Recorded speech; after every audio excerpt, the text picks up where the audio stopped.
Hai, Assalamualaikum warahmatullahi taala wabarakatuh dan selamat sejahtera. Saya Cikgu Nurzihan binti Badri dari SMK Datuk Haji Hassan Noh, Penaga Pulau Pinang.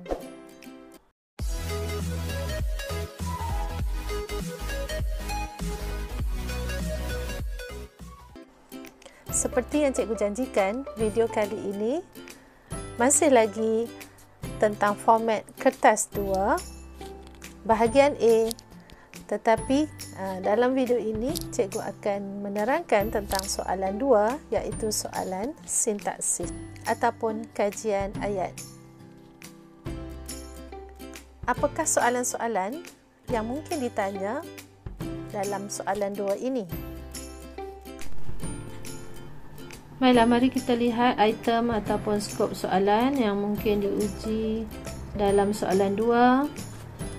Baik, yang pertama ialah berkaitan ayat dasar. Ayat dasar ialah ayat yang menjadi dasar atau sumber bagi pembentukan semua ayat lain dalam sesuatu bahasa.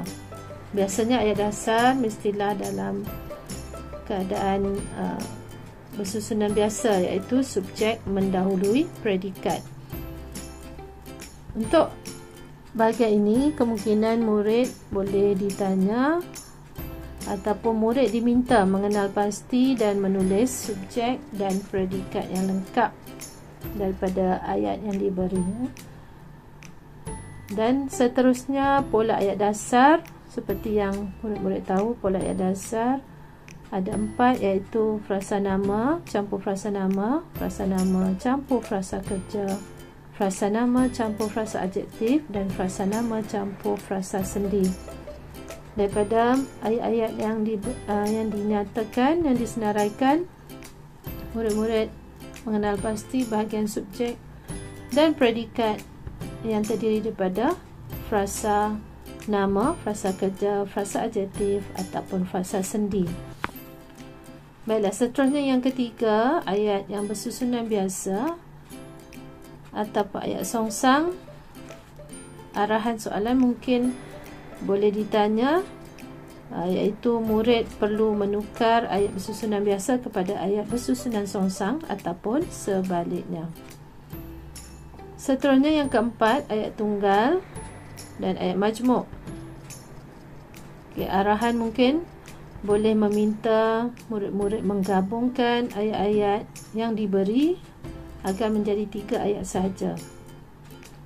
Maksudnya dalam petikan semua ayat tunggal dan murid-murid perlu menggabungkan ayat-ayat tersebut menjadi 3 ayat majmuk, ataupun murid perlu mencerakinkan ayat majmuk yang diberi kepada ayat tunggal. Seterusnya kita lihat yang kelima, iaitu jenis-jenis ayat. Murid perlu mengenal pasti jenis-jenis ayat dan menyatakan sama ada ayat tersebut ayat penyata, ayat tanya, ayat seruan ataupun ayat perintah. Ataupun murid juga boleh diminta untuk membina ayat tanya dengan menggunakan kata tanya yang betul daripada petikan yang diberi. Kemungkinan juga murid boleh diminta membina ayat seruan dan sebagainya. Ayat perintah, iaitu ayat perintah ada 4, ayat permintaan, ayat suruhan, ayat larangan dan ayat silaan. Baik, seterusnya yang ke-7, ragam ayat. Ragam ayat ialah berkait dengan ayat aktif dan ayat pasif. Mungkin murid-murid diminta untuk menukar ayat aktif kepada ayat pasif ataupun menukar ayat pasif kepada ayat aktif. Dan yang ke-8 ialah menukar cakap ajuk kepada cakap pindah ataupun sebaliknya. Daripada cakap pindah tukar kepada cakap ajuk. Jadi inilah skop yang murid-murid perlu bersedia untuk tajuk-tajuk ini bagi menghadapi peperiksaan SPM yang akan datang. Seterusnya, cikgu berikan di sini contoh soalan untuk soalan 2 dan petikan mengikut tema kebudayaan, kesenian dan estetika. ya. Jadi petikan diambil daripada Tempang Antologi Kasut Kelopak Jantung. Baik, perkara yang pertama ialah pelajar perlu membaca arahan dengan teliti. Perkara ini berkali-kali diingatkan oleh guru-guru kepada murid-murid, iaitu baca petikan di bawah dengan teliti, kemudian kenal pasti ayat penyata, ayat seruan, ayat perintah dan ayat tanya yang terdapat dalam petikan. Anda perlu menyalin ayat yang berkenaan dengan melabelkan jenis ayat tersebut. Murid-murid mesti mengikut arahan yang dinyatakan. Jadi kita lihat balik dan kita gariskan perkara-perkara yang penting, iaitu yang pertama, kenal pasti ayat penyata, ayat seruan, ayat perintah dan ayat tanya. Kemudian murid-murid perlu ingat, murid-murid perlu menyalin ayat tersebut dan seterusnya melabelkan jenis ayat, sama ada ayat tersebut ayat penyata, ayat seruan, ayat perintah ataupun ayat tanya. Baik, murid-murid boleh baca petikan ini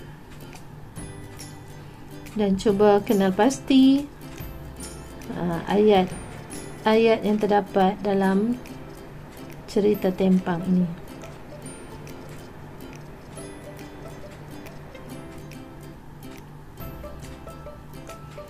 Baiklah, jika sudah habis membaca, mari kita lihat bagaimana untuk menjawab soalan 2 ini.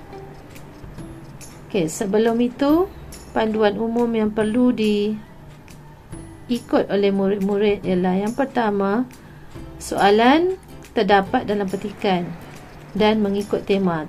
Petikan diberi mengikut tema. Untuk soalan KSSM bermula pada tahun ini, semua soalan berada dalam petikan, sama ada murid-murid mendapat petikan dalam bentuk perenggan ataupun bahan wawancara ataupun gambar raja, iklan, dalam bentuk komik pun boleh juga diberi sebagai soalan untuk murid. Yang kedua, jumlah soalan bergantung pada arahan dalam soalan. Jadi bacalah arahan soalan dengan teliti. Yang ketiga, jumlah markah tidak tetap. Markah bergantung pada kehendak soalan. Baik, seterusnya kita ulang kaji sedikit tentang jenis-jenis ayat. Iaitu ayat penyata ialah ayat yang diucapkan dengan maksud membuat satu penyataan ataupun memberikan keterangan. Manakala ayat tanya ialah ayat yang digunakan untuk tujuan menanyakan sesuatu dan kita boleh mengenal pasti ayat tanya melalui penggunaan kata tanya dan disudahi dengan tanda soal.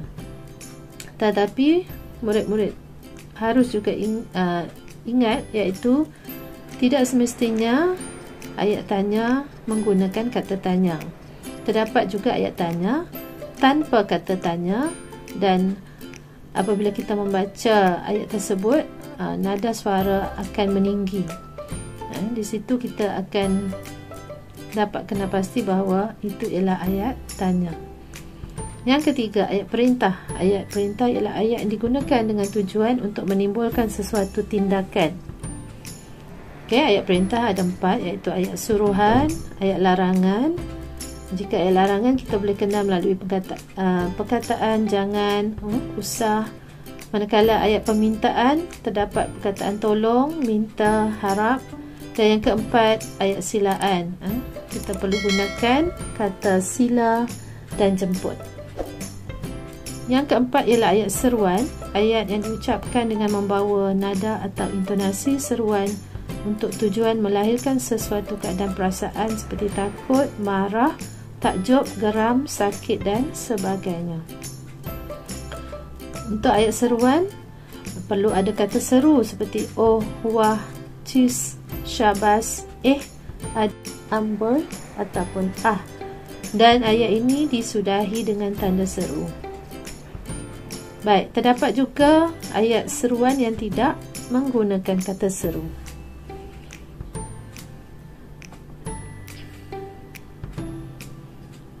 Baik, terdapat dua cara murid boleh menulis jawapan.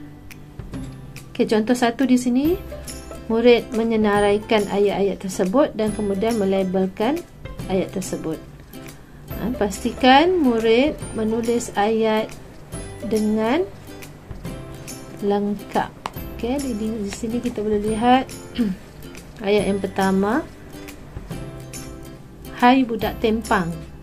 Ayat ini ialah ayat seruan. Yang kedua, jangan tunjuk lagak di sini. Ayat perintah. Yang ketiga, apa ni Kamil? Ayat tanya. Jerkah raja sambil mengacu penumbuk ke muka Kamil? Ayat penyata. Aku takutlah. Ayat penyata. Kau ingat kau tu kuat sangat? Ayat seruan. Pastikan murid menulis semula ataupun menyenaraikan ayat-ayat tersebut dengan lengkap beserta tanda baca. Ataupun murid-murid boleh memilih untuk menulis jawapan dalam bentuk jadual seperti ini.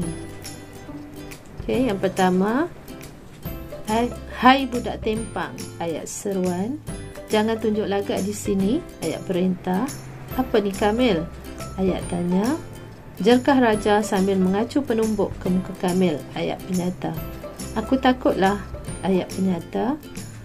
Kau ingat kau tu kuat sangat? Ayat seruan. Jadi untuk ayat seruan senang untuk dikenal apabila kita melihat penggunaan tanda seru di akhir ayat. Manakala ayat tanya ada tanda soal di akhir ayat. Okay.